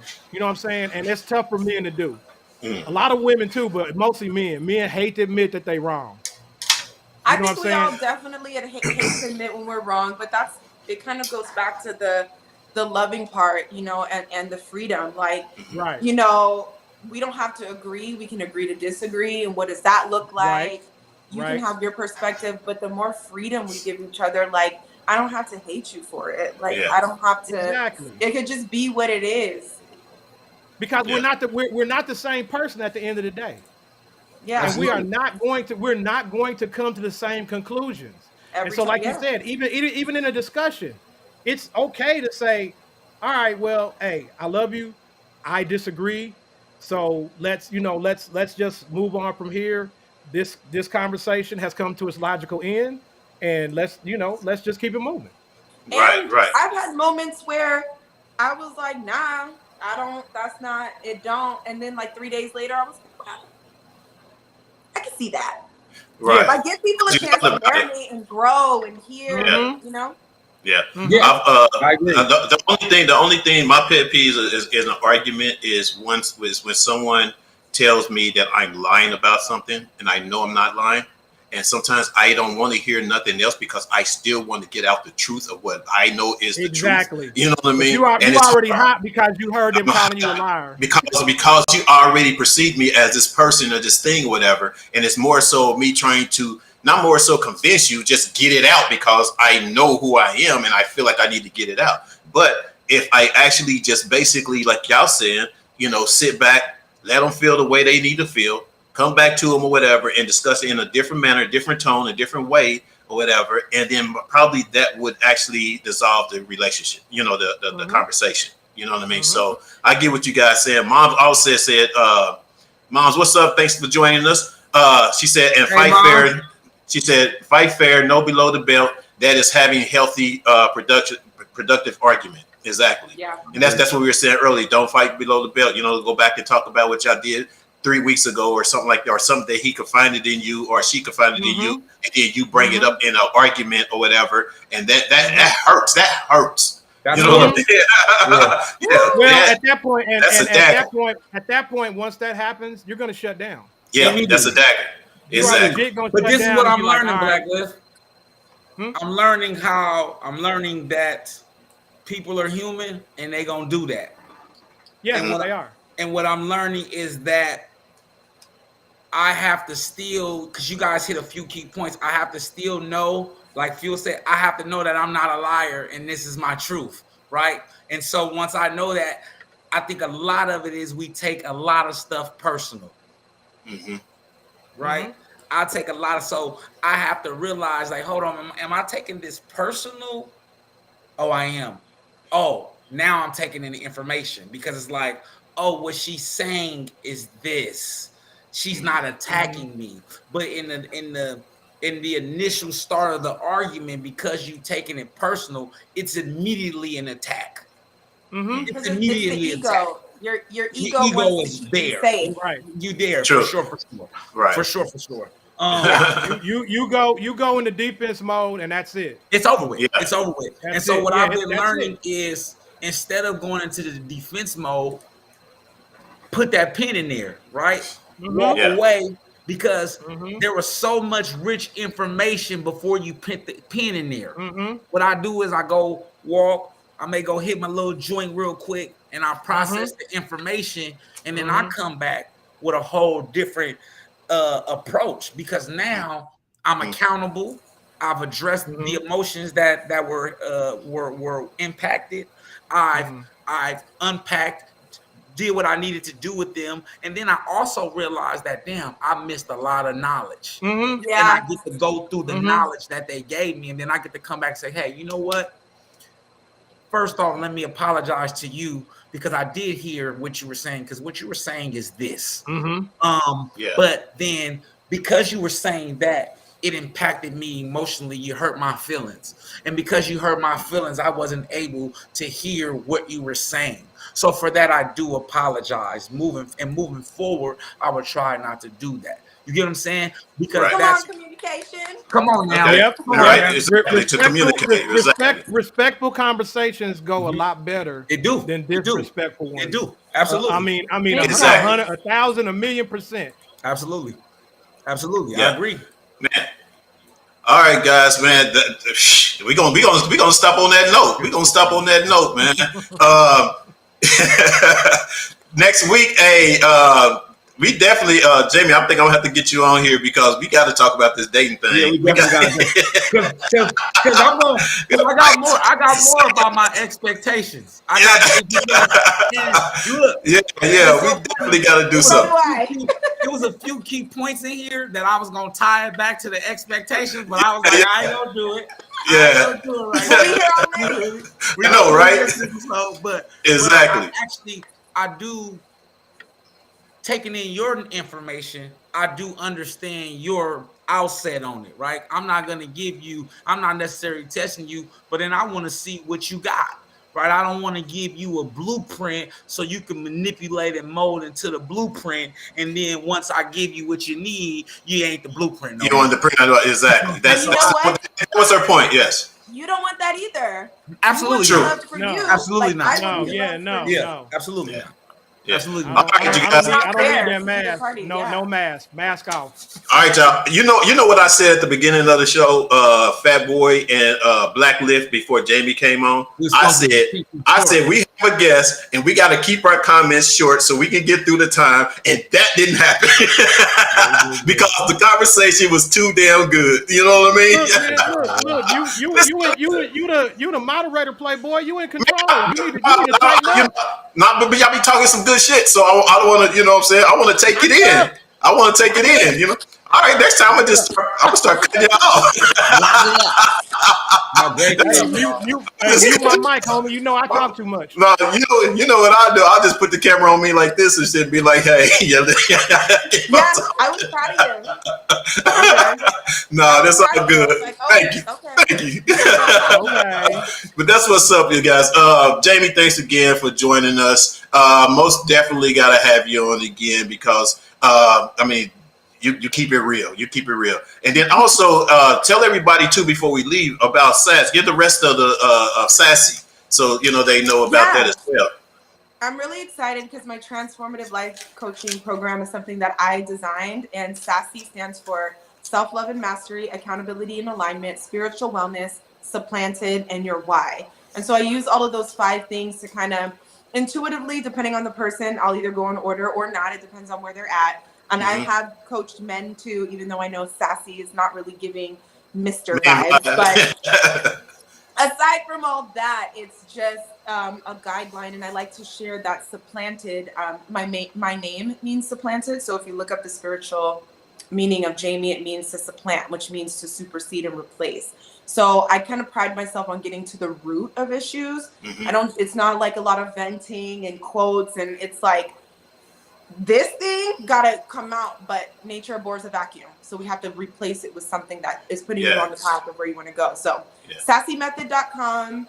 I enjoy it, and I'm constantly learning and implementing the coolest things. And I think, not only have a lot of my clients left therapy after the 3rd session because they were finding they were getting more out of my sessions, but their lives are changing almost instantly. It's just wild to watch. So I'm glad that because it did feel like a word from God. I'm like, you have to share. That's what it sounded like. Exactly. So I didn't sit back and was like, I'm going to be a life coach and take all this schooling. I was just like, oh, I got to do this. And it's just turning out, it's, wild. So I'm hoping to get everything together where I can, market and do all the business stuff the way I'm supposed to. But SassyMethod.com is where I'll be at, and it's my focus. That's what's up. Awesome. Appreciate it. All right, man. Well, you got anything, Fat Boy, before we get out of here? Oh, no. Once again, Black Lift, of course, always thank you for our guest, Jamie. I appreciate you for your knowledge. Already my chat is blowing up on how you bring such a great perspective and maturity. Hold on. Not only that, Pretty Lou is watching, and Pretty Lou only watch when women are on our show. I'm gonna have to get on his. His name Pretty Lou. His name Pretty Lou. I'll tell you what he's talking about. Right. Right. But no, I want to thank y'all, all of the viewers, the comments. Great show, man. I thank y'all. I learned a lot as well from y'all. I always do, and I appreciate y'all. But dear brothers, dear sisters, we need them. Make sure you send them to firedupbroadcasting@gmail.com. You title it Dear Brother or Dear Sister. Make sure it could be video or audio clip, and just make sure it's no longer than a minute. Matter of fact, Black Lip, I need one from you, and Jamie, I definitely need one from you. Right? I need one from y'all, and then I should have one for y'all next week. But other than that, man, I thank y'all. Another great week. All right. For Jamie, she didn't know for sure. Dear Brother and Dear Sisters is basically a recording of just of what you want to ask the brothers or the sisters or whatever. What they think, and it could be a friend that want to ask this question or whatever, and we'll talk about on the show and get comments as we have been or whatever to whatever they're asking about. Just give different perspective from different people. All right, what you got, Woody? I mean, Liv. That's my cousin. I can't help it. That's my cousin, y'all. If anybody was looking for you, Black Lift, you be going to jail, man. We done told on you. He said if somebody was looking. Look, I can't even go to South America. He done gave every alias I got. Every name. I can't leave the country. I'm like, man, I sorry, dog. Sorry, my boy. No, I just look. Fuel, Fat Boy, thanks for having me, Jamie. It's amazing having you here. You are a bright light, shining star. You have a great future ahead of you, and I definitely, you got to go to the Turkey Leg Hut. But I definitely gotta, you definitely have to come back. I thank you for being here. As I said, Fuel and Fat Boy, y'all know I came in late to the gang, but whenever y'all guys need me or want me on here, I'm more than happy to share a little bit. That's of my old man wisdom, even though Fuel. I know you here, dog. But I've been married a lot longer than him, so I know. I know that kind of stuff. So, yeah, that part exactly. All right, guys, man. Well, thanks again for joining. Thanks to you guys that's been watching. I appreciate y'all. Continue to share, subscribe to YouTube or Facebook. Our numbers is trying to go up, whatever, but YouTube is messing with our shorts. We're gonna figure out what that is or whatever to get our numbers up, or whatever. But it's all good, baby, because God is on our side. So again, and remember. If they talking about you behind your back, they behind you for a reason. Peace. All our illusions will disappear, and all the reasons start to fade.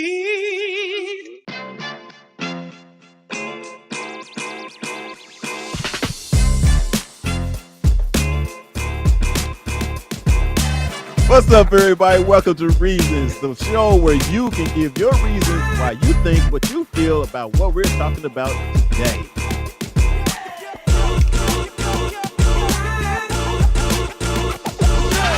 We should know this, man. We say no. Dear brother, how do y'all deal with erectile dysfunction when you're in a relationship? I wouldn't know how to do it unless I had it. And remember, if they're talking about you behind your back, they